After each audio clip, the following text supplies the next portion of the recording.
झोपाळा गेला उडून. एका तळ्यात 2 बेडूक होते.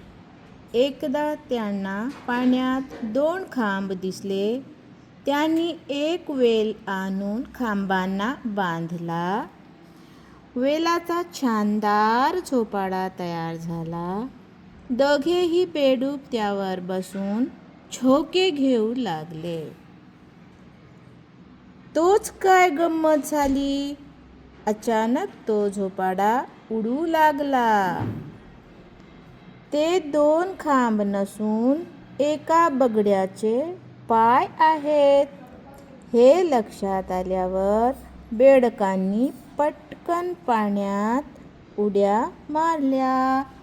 तर मित्रांनो, आपण पण हा धडा आपल्या पुस्तकामध्ये वाचा आणि 10 वेळेस लिहून काढा बरं का. बाय.